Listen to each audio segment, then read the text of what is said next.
Gulen, dito na yung ating in-order na grafted na ampalaya. Patola yung ilalim yan. Tawag dyan ay ampatola. 5 tray yan. At itatanim na natin ng mamaya. Itatanim na ng aking papa. Yan, at magandang hapon mga agulay. Itatanim tayo ng grafted ngayon. Kahapon di tayo nakapag-video dahil nag-spray tayo ng insecticide sa ating ampalaya.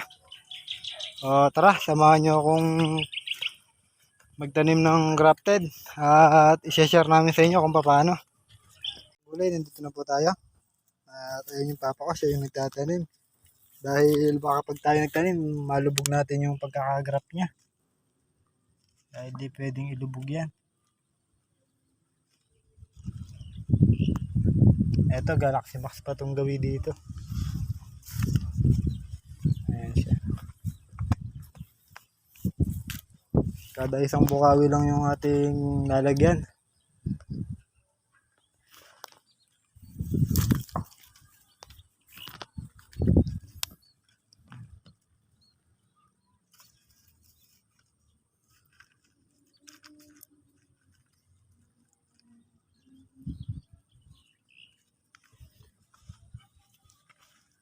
Tama pa. Ayan yung ating lupa na sinasabi ko sa inyo. Yung pang lagay din sa punla na lupa. Inaluan natin ng fungicide para siguradong alam pong gusto nabili natin ng lupa. Dahil mahirap na, medyo mahal yung ating grafted na yan. Hindi kagaya ng buto. Yan.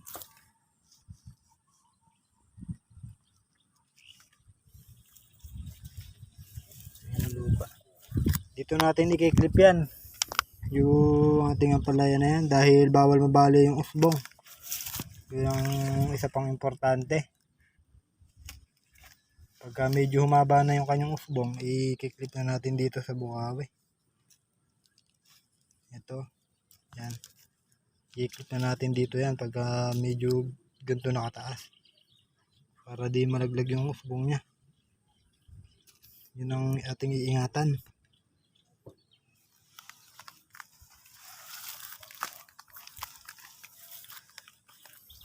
Ito yung ating sili na sobrang nasaktan, may bulaklak na rin na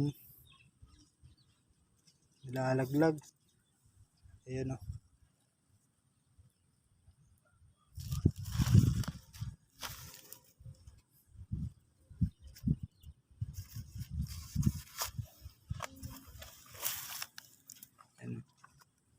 i-clip natin dito yan sa bukawi para yung kanyang usbong ay di malaglag pagka medyo malaki na siya. Kaya magkaiba yung ating punla. Titignan natin kung ano yung mas mainam, mas madaming namunga at malalaki. Pagkukumpara natin silang dalawa, yung Galaxy Max at yung Mestiza. Ayan. Tignan nyo ating sili, alang kabunga-bunga dahil ngayon pa lang ulit siya nagpapabunga. May bulaklak na din. Ito yung ating kamatis na pangalawang tanim. May pa ilan-ilan na rin na hinog. Harvest tayo dyan bukas. Ayan. Pa ilan-ilan na hinog. Dito lalagyan natin yung leteng. Padiretsyong ganyan. Talagyan natin ng dingding hanggang bewang yung taas ng ating ipoproning. Proning natin yan. Hanggang bewang yung taas. Para mainabang naman tayo sa kanyang taliktik. Doon pa lang makabawi na yung pinambili ng punla.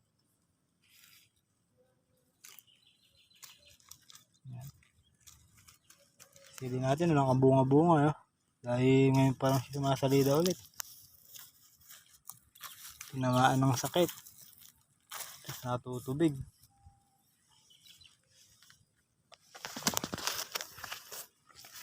Ito yung kanyang usbong. Ito yung ating ingatan.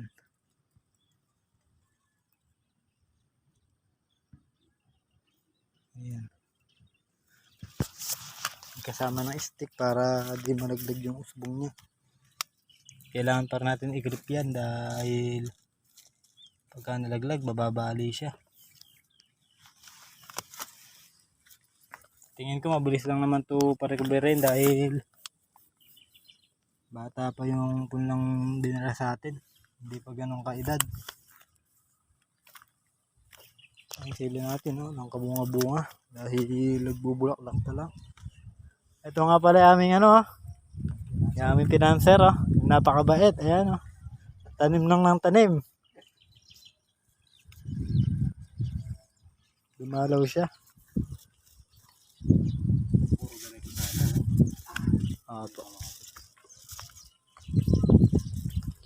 Ayan yung pangalawa natin tanim na kamatis, oh. Makikita nyo, napakalaki na. Oh. Balak pa yata gumapang sa ating ginawang balag, ah. Makita nyo, ayun, oh. May hinog na, makakapitas na rin tayo dyan. Ito. Yung mga kagulay, ah, ito naman yung tinanim ni Papa kahapon na grafted. Ayan na siya. Makikita nyo, di lubog yung kanyang pagkakagraft. Ayan. Dahil kakapitan ng punggos yan pagka nilubog nyo. At yung pinantawan natin na lupa dyan ay yung ginagamit na lupa sa pagpupunla. Hinaluan din natin ng pampunggos yan. Ayan. Ayan na siya. Sili natin ngayon pa lang nakaka-recover, oh. Yung natutubig dahil mababa dito sa parte na to. Ayan siya. Ang ating ampatola. Yung kahapon tinanim yan, di man nag-inday, oh. Ngunit bata pa yung ating grafted, eh. Madali lang pa-recoverin. Ayan, oh.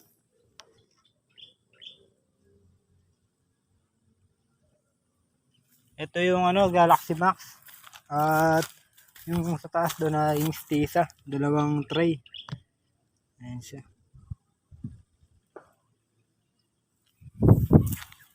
Ito yung silin natin na nababandol sa tubig, oh. Ayan, Galaxy Max natin. Grafted, oh. Yan ay tatandaan nyo mga kagulay, yung pagkakagraft nya, huwag nyo ilulubog pag tananim nyo. Ayan.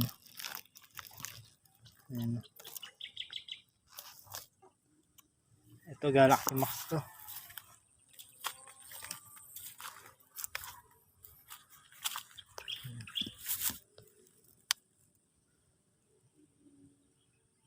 Kada isang bukawit pala pagtatanim natin dyan. Kada isang ano, poste. Dahil dito natin ikakapit. Poste na yan.